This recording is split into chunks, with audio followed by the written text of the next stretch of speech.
Home Alone. 'Twas 3 nights before Christmas, and the McAllister family was getting ready to leave for vacation. Everyone was busy packing. Everyone except Kevin, who was busy getting into trouble. "Go straight to bed," his mother demanded. "That's enough trouble for one day." Lying in bed, Kevin could hear voices and laughter coming from downstairs. Everyone was having fun without him. "I hope I never see my family again," Kevin whispered. "I wish I was home alone." The next morning, the house was very, very quiet. No one was shouting.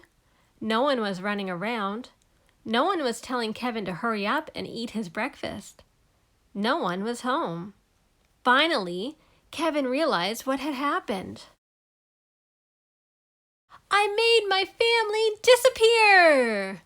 For the first time ever, Kevin had the house all to himself. He raced up and down the halls. He jumped on all the beds. He ate a giant ice cream sundae for breakfast. After watching hours of television, he searched through his brother's private stuff and rode a toboggan down a giant mountain.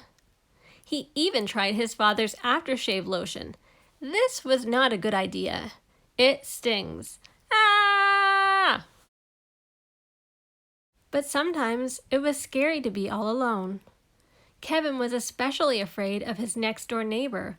Old Man Marley was the scariest person who lived on their block. And that night, Kevin heard whispers outside the living room window. Burglars were snooping around his house. "You see," Marv said, "most of the houses on this street are empty. Everyone is away for the holidays."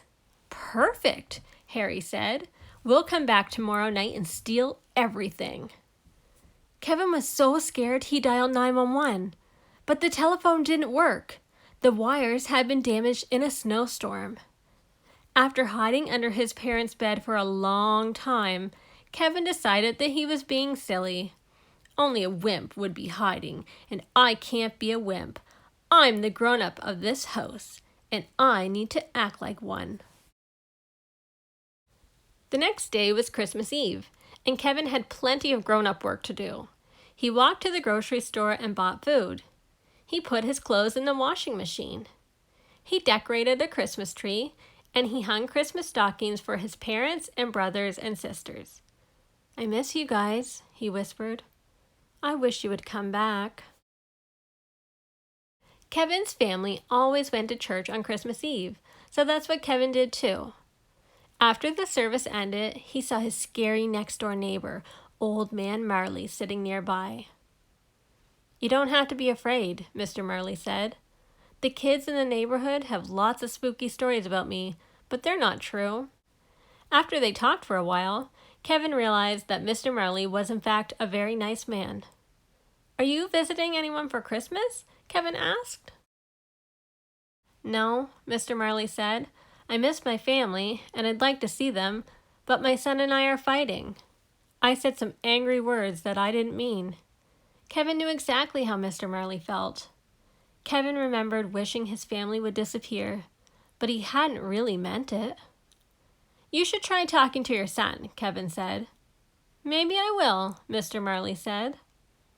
When Kevin left the church, it was already dark. The burglars would be coming soon. He ran all the way home. Kevin made a plan that was full of booby traps. He scattered toy cars and smeared tar on the basement steps. He made a big pile of feathers and hid sharp ornaments under the windowsills. He sprayed water on the front steps and tied paint cans to ropes. He stretched a tripwire through the hallway and built an escape route to his treehouse. At 9 o'clock, Marv and Harry returned to the McAllisters' house, ready to steal everything inside. They didn't know that Kevin had sprayed water all over the steps, or that the water had frozen into slick, slippery ice.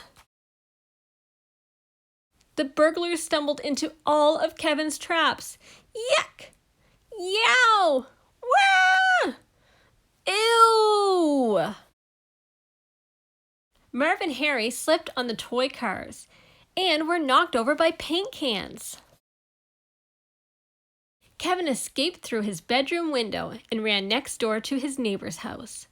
Unfortunately, Marv and Harry were close behind. "Now we've got you, kid," Harry said. Mr. Marley arrived just in time. Whack! Whack! He bonked the burglars with his snow shovel and called the police. Then he brought Kevin home. That night, Kevin left a note for Santa Claus, along with some milk and cookies. He couldn't wait for Christmas morning. "Dear Santa, I don't need any presents. Just bring back my family. Love, Kevin McAllister." When he woke up the next day, Kevin rushed into the living room. "Mom? Dad? Is anyone here?" No one answered him. Then he heard a familiar voice. "Kevin? Is that you?" His mother was home. "I missed you so much," he said, giving her a giant hug. "I missed you too," she said.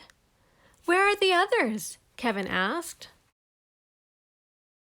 The front door flew open, and there they were, his father, his brothers, and sisters. Everybody was home at last. "Are you okay?" his father asked. "I'm just happy you're all back," Kevin said. "Merry Christmas."